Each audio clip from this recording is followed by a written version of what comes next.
Hello everyone, my name is Rohit Raj. तो आज हम लोग एटॉमिक स्ट्रक्चर पे कुछ क्वेश्चन करने जा रहे हैं जो कि एकदम बेसिक से एडवांस लेवल तक होगा। और बाकी सारे लेक्चर्स का लिंक नीचे डिस्क्रिप्शन बॉक्स में दिया हुआ है। तो आइए हम लोग यहाँ पे पहला क्वेश्चन स्टार्ट करते हैं। पहला क्वेश्चन है कि 3p orbital has nodes. 3p orbital में कितने नोड्स होंगे? तो आपके ऑप्शंस हैं यहाँ पे 2 non spherical nodes, 2 spherical nodes, 1 spherical nodes and 1 non spherical nodes, 1 spherical and 2 non spherical nodes. तो आइए इसको कैसे बनाएंगे। आप लोग जानते हैं कि टोटल नोड्स का फॉर्मूला क्या होता है? n-l and total number of radial nodes का क्या होता है? n-l-1। Number of angular nodes का क्या होता है? आपका होता है l के बराबर। तो यहाँ के लिए अगर हम लोग 3p सेल्स सबसेल की बात करें तो n इक्वल टू आपको तो 3 है और p ऑर्बिटल के लिए सबसेल के लिए l का वैल्यू क्या होता है? हमारा 1 होता है। ठीक है, तो अगर यहाँ से फाइंड आउट करें कि नंबर ऑफ हमारा रेडियल नोड्स कितना होगा, तो यहाँ वैल्यू होगा n-l-1। तो इस वैल्यू को अगर हम लोग पुट करते हैं तो n इक्वल टू कितना होगा? 3 -1 इट मीन्स हमारा यहाँ से वैल्यू आता है 1। नंबर ऑफ रेडियल नोड्स हमारा कितना आया? 1। ठीक है, फिर आएगा हमारा number of angular node. Angular node कितना होता है? तो उसका वैल्यू होता है l। तो l कितना होता है हमारा p ऑर्बिटल के लिए? 1। इट मीन्स हमारा एक क्या आएगा? नंबर ऑफ एंगुलर नोड्स हमारा 1 होगा। तो यहाँ से हम लोग वैल्यू फाइंड आउट कर लिए। थोड़ा सा इससे रिलेटेड और थ्योरी एक्सप्लेन भी कर देते हैं कि हमारा नोड्स क्या होता है। जो नोड्स है हमारा एक ऐसा पॉइंट है जहाँ पे आपका इलेक्ट्रॉन का जो प्रोबेबिलिटी होता है फाइंड करने का 0 होता है। Node is a point where the electron probability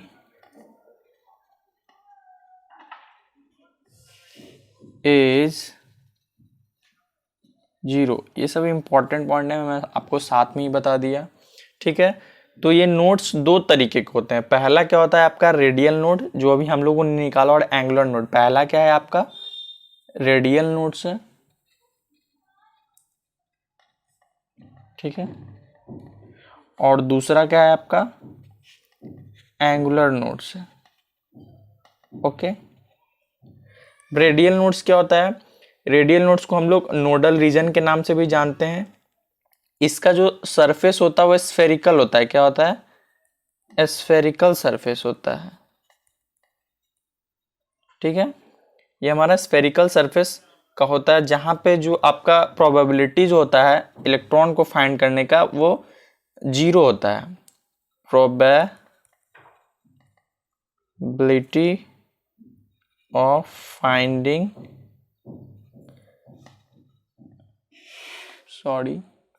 an electron is 0। यानी हमारा जो प्रोबेबिलिटी होता है रेडियल नोड्स के अलॉन्ग इलेक्ट्रॉन फाइंड करने का वो क्या होता है? 0 होता है। और रेडियल नोड्स जैसे जैसे हमारा n का वैल्यू बढ़ेगा, n इंक्रीज करेगा, हमारा रेडियल नोड्स भी क्या होगा? इंक्रीज करेगा। एंगुलर नोड को क्या बोलते हैं हम लोग? एक तरीके से हमारा उसको नोडल प्लेन भी बोलते हैं। क्या बोलते हैं? Nodal plane. इसको क्या बोलते थे? Nodal region. ये क्या होता है कि एंगुलर नोड ये पास करता है through the nucleus. Angular node एक ऐसा प्लेन है कि पास थ्रू न्यूक्लियस। ओके, और आपको पता है कि जो एंगुलर नोड्स होता है वो किसके बराबर होता है, वो एजीमुथल क्वांटम नंबर के बराबर होता है, इट मीन्स एल के बराबर होता है, ठीक है। और इसका फॉर्मूला n-1। तो यहाँ से आप लोग समझे कि क्या होता है रेडियल नोड्स और हमारा एंगुलर नोड्स। एंगुलर नोड्स हमारा न्यूक्लियस से पास करता है। तो आपका इस क्वेश्चन के साथ यहाँ हल्का सा थ्योरी भी कंप्लीट हो गया। तो आइए हम लोग नेक्स्ट क्वेश्चन करते हैं। तो आइए यहाँ पे हम लोग दूसरा क्वेश्चन करते हैं। क्वेश्चन कह रहा था kinetic energy of an electron in the second Bohr orbit of a hydrogen atom is. तो हमारा काइनेटिक एनर्जी पूछ रहा है बोर ऑर्बिट हाइड्रोजन के सेकेंड ऑर्बिट में। यहाँ पे ए नॉट क्या माना है, वो रेडियस माना है। तो इसको कैसे फाइंड आउट करेंगे, तो देखते हैं कि हमारा एज पर बोर पोस्टुलेट, ठीक है, बोर पोस्टुलेट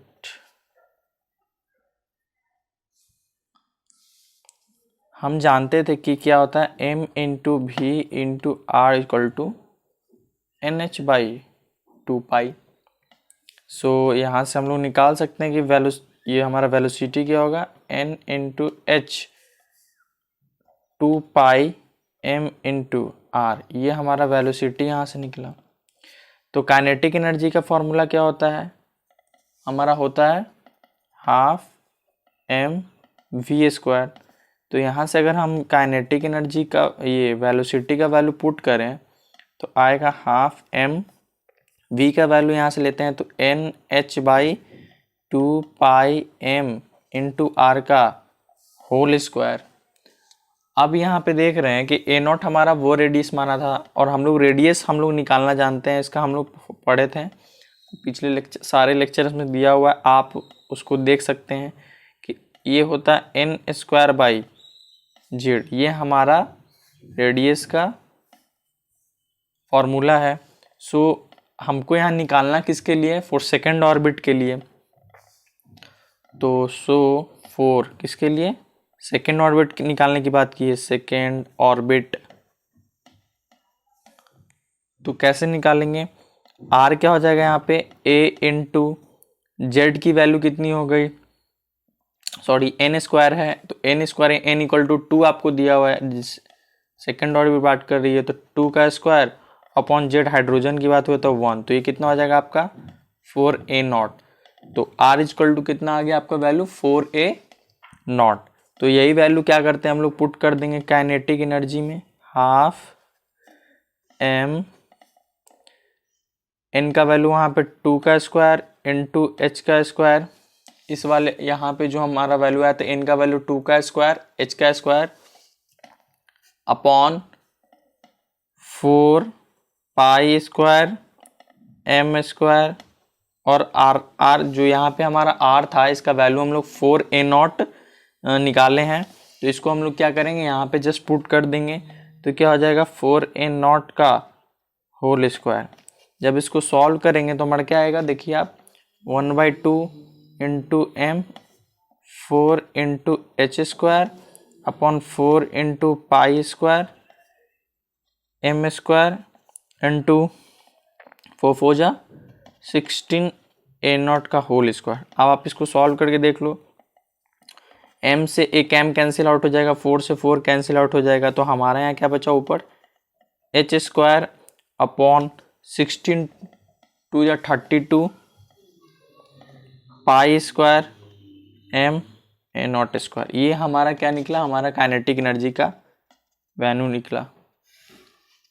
ये भी क्वेश्चन जेई में आया हुआ है, देखिए कितनी आसानी से सॉल्व हो गया।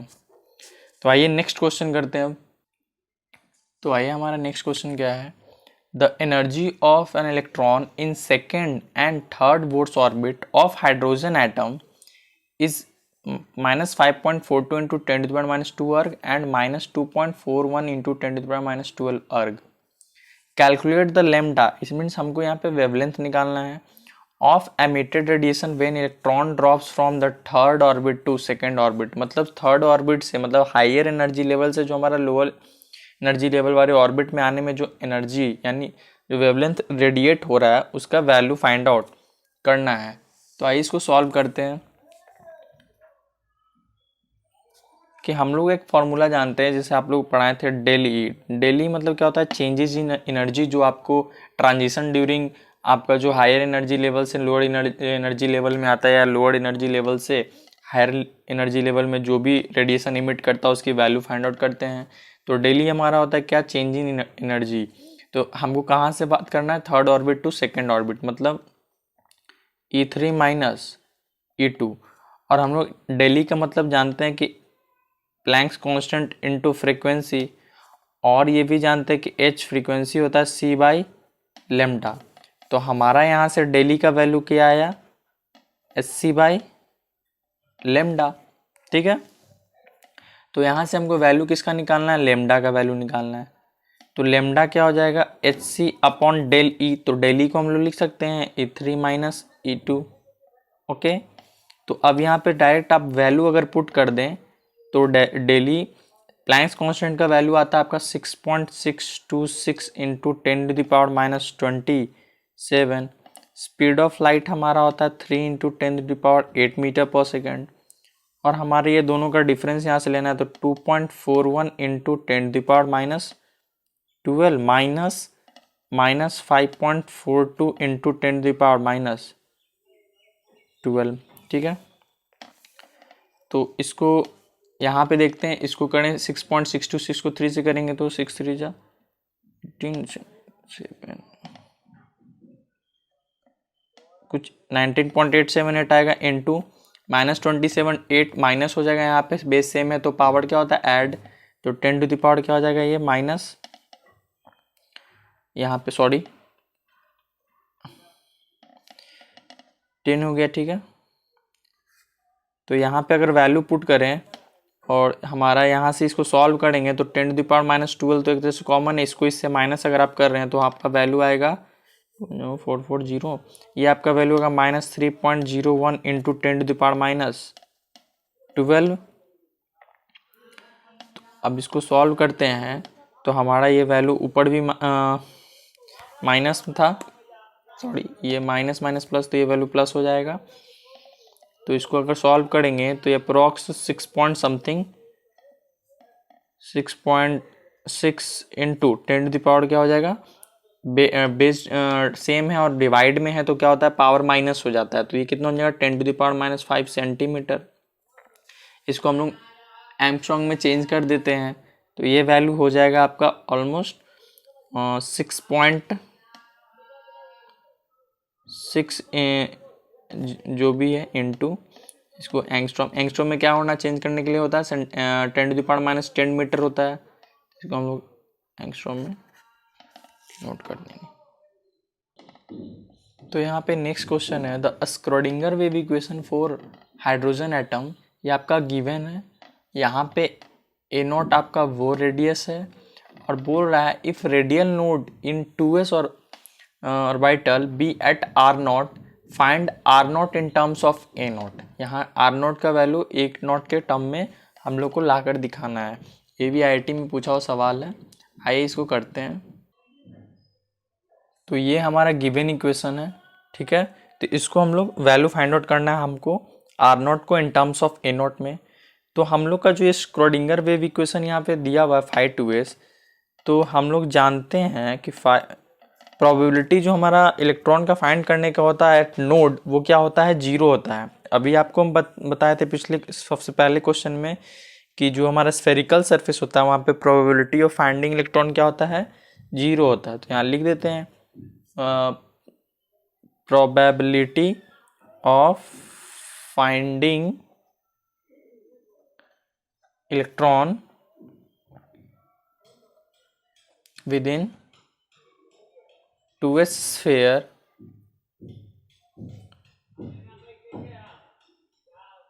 क्या होगा, यानी हमारा फाई स्क्वायर एक तरह से 2s का वैल्यू क्या हो जाएगा 0 हो जाएगा एट नोड पे, क्योंकि हमारा नोड पे क्या होता है फाइंडिंग इलेक्ट्रॉन का प्रोबेबिलिटी 0 होता है। तो फाई का वैल्यू क्या होगा हमारा वो भी 0 होगा। तो बस ये वैल्यू ऊपर वाले इक्वेशन में अगर पुट कर दे तो हमारा क्या निकलेगा, 0 इज इक्वल टू 1 बाई, अगर एक सेकेंड, तो यहाँ पे फाइव इक्वल टू इक्वेशन में हमारा ये दिया था, अगर स्क्वायरिंग बोथ साइड कर दें तो 5² 2s हो जाएगा। तो 5² 2s का वैल्यू हमारा क्या हुआ, 0 हुआ। तो 1 बाई ये कितना हो जाएगा यहाँ पे 4√2 और √2 पाई था का होल स्क्वायर, 1 बाई a0 3/2 था, तो स्क्वायर किए तो into 2 and 2 minus r0 by a0 ई का पावर, तो ये हो जाएगा 2r0 by a0।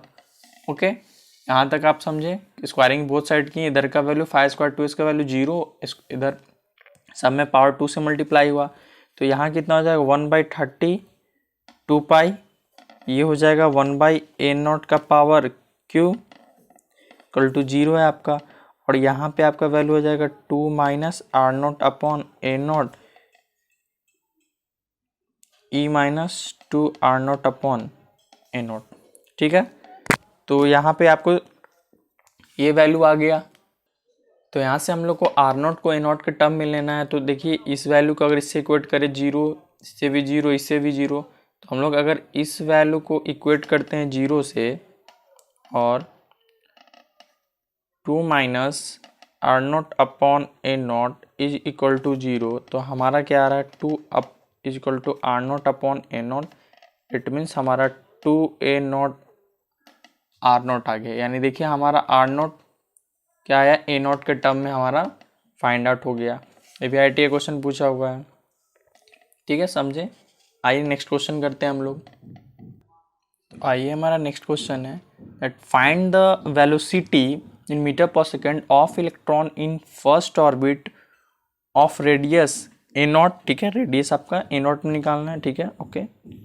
Also find de Broglie's wavelength meter, wavelength का ऐसा यूनिट मीटर होता है। Find orbital angular momentum of 2p orbital of hydrogen atom in units of h/2 pi.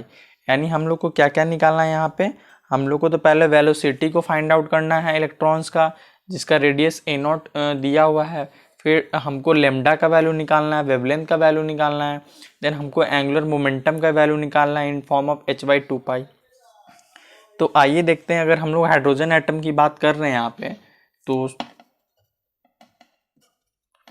Hydrogen atom की अगर बात कर रहे हैं तो यहाँ पे Z इक्वल टू तो हमारा एटॉमिक नंबर 1 है और N इक्वल टू 1। ठीक है, तो हमारा वेलोसिटी का हम लोग फार्मूला पढ़े हैं, प्रूफ किए, आप लेक्चर में जाकर देख सकते हैं कि वेलोसिटी इक्वल टू 2.18 इंटू 10⁶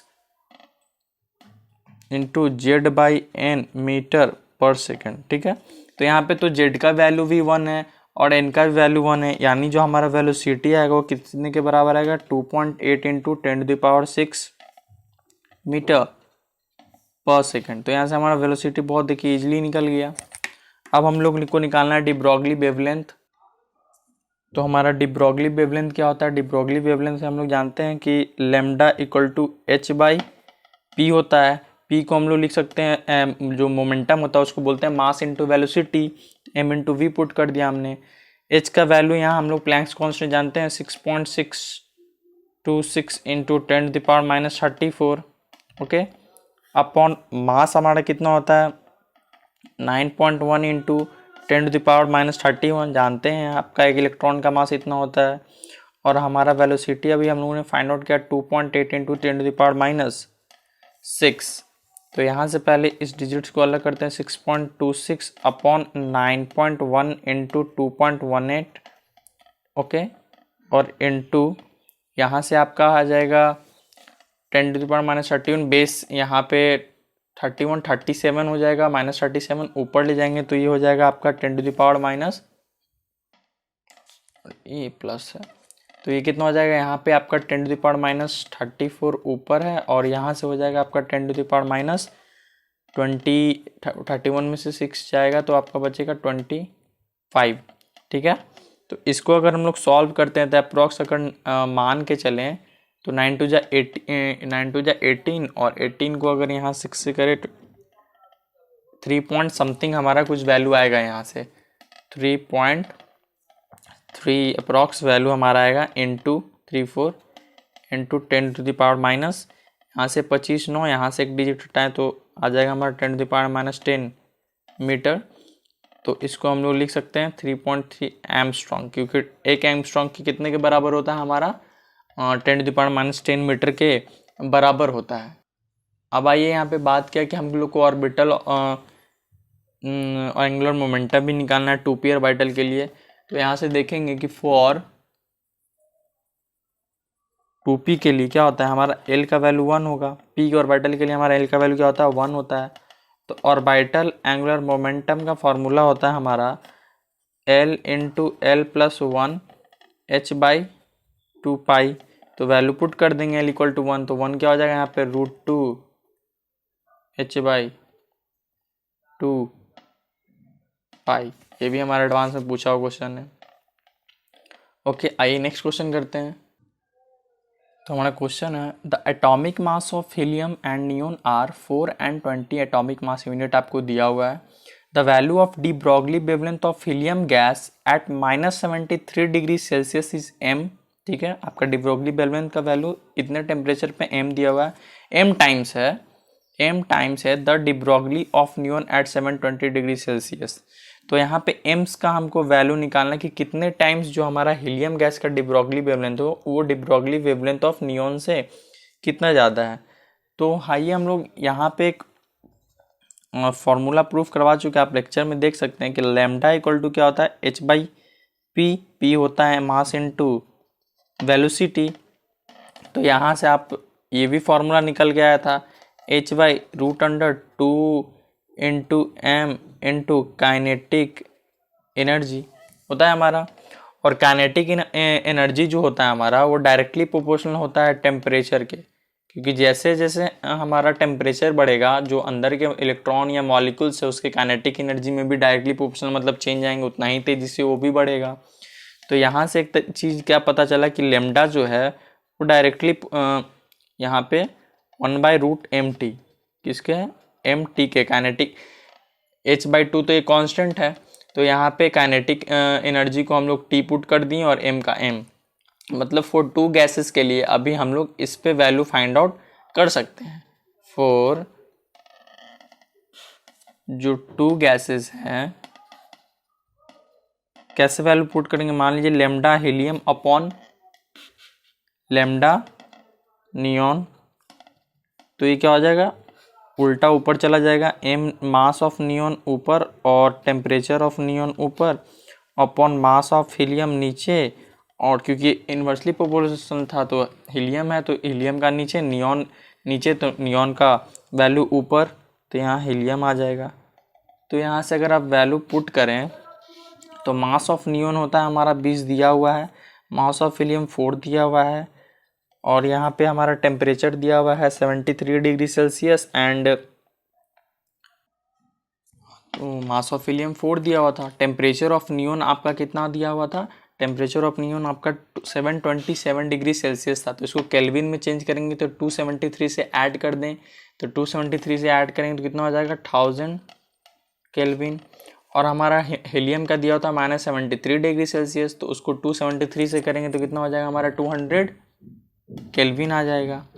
तो यहाँ से आप देख सकते हैं इसको कैंसिल आउट किया 10 टाइम्स में, और 10 से ये 10 गया और ये 25 बार में गया, यानी √25 आया हमारा, जिसका वैल्यू होता है कितना, हमारा जो √25 आया उसका वैल्यू कितना निकला 5। तो हमारा से ये वैल्यू क्या पता चला कि हीलियम जो है 5 टाइम्स कितना है नियॉन के डी ब्रॉगली वेवलेंथ के। समझ में आ गया, ये इंटीजर वैल्यू टाइप क्वेश्चन पूछा गया था जेईई एडवांस में। ओके, नेक्स्ट क्वेश्चन करते हैं अब हम लोग।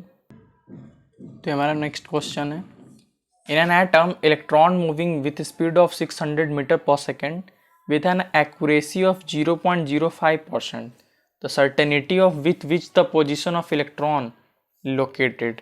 इट मीन्स हमारे यहाँ वेलोसिटी दिया हुआ है और एक्यूरेसी के साथ दिया हुआ है कि इतने एक्यूरेसी के साथ वहाँ पे मूव कर रहा है, तो हमको पोजीशन का सर्टेनिटी पता करना है। तो हम लोग अकॉर्डिंग टू हाइजेनबर्ग्स अनसर्टेनिटी प्रिंसिपल हम लोग क्या जानते हैं, हम लोग जानते हैं कि del x dot delta p, तो डेल्टा पी को हम लोग लिख सकते हैं m delta p is equal to क्या होता है हमारा एच बाई 4 पाई होता है। तो यहाँ से हमारा डेल एक्स का वैल्यू क्या निकलेगा, डेल एक्स का वैल्यू निकलेगा आपका h by 4 pi m delta भी निकलेगा आपका, ठीक है, ये आपका वैल्यू निकलेगा। अब यहाँ वैल्यू हम लोग क्या कर सकते हैं, पुट कर सकते हैं, लेकिन पहले देखिए डेल्टा वी का हम लोग यहाँ से पहले फाइंड आउट कर देंगे। डेल्टा वी क्या है 600 में, उसका एक्यूरेसी कितना है 0.05 अपॉन परसेंटेज अपॉन 100। जब इसको कैंसिल आउट कर रहे हैं आप तो कितना होगा 1000। तो यहाँ से आपका ये वैल्यू आ जाएगा अप्रोक्स 6×5 = 30। तो यहाँ 100 से क्या हुआ 6 बार में ये कटा, तो 6×5 = 30 अपॉन 1000 कट गया। तो आपका ये यहाँ पर डेल्टा वी का वैल्यू आया 0.03 निकाल लिए। अब इसी वैल्यू को क्या करेंगे, ये वाला जो हम लोग इक्वेशन यहाँ से निकाले इसमें क्या कर देना है, पुट कर देना है। तो हमारा आ जाएगा delta x equal to h का वैल्यू क्या होता है हमारा, प्लैंक्स कांस्टेंट है तो 6.6 × 10⁻34 अपॉन 4, पाई का वैल्यू 3.14 ले लेते हैं, ठीक है, इंटू 9 मास हमारा पता है इलेक्ट्रॉन का कितना 9.1 × 10⁻31 kg, और हमारा वेलोसिटी निकला कितना 0.03, ठीक है। तो यहाँ से देखिए ये एक पॉइंट से यहाँ एक पॉइंट ये चला गया, तो पहले तो यहाँ कर लेते हैं 66/4 × 3 ×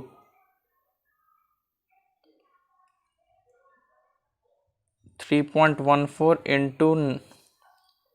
91 और इंटू 10⁻³ मीटर। अब इस वैल्यू को सॉल्व करेंगे तो काटेंगे अगर, तो ये ऑलमोस्ट कटेगा 16.5 बार में, तो यहाँ से आएगा 16.59। ये इसको ले लेते हैं अगर हम लोग तो 273 × 3.14 × 10⁻³ जब इस वैल्यू को आप सॉल्व करिएगा तो अप्रॉक्स 1.92 × 10⁻³ मीटर आएगा। तो ये आपका आंसर हुआ। तो यहाँ से आप ये वैल्यू फाइंड आउट कर लिए कि उसका एक डेलेक्ट जो पोजीशन का सर्टिनिटी है वो कितना हो सकता है 1.9 × 10⁻³ मीटर। तो और बाकी अच्छे लेवल के क्वेश्चन हम लोग नेक्स्ट लेक्चर में बनाएंगे। Okay, thank you.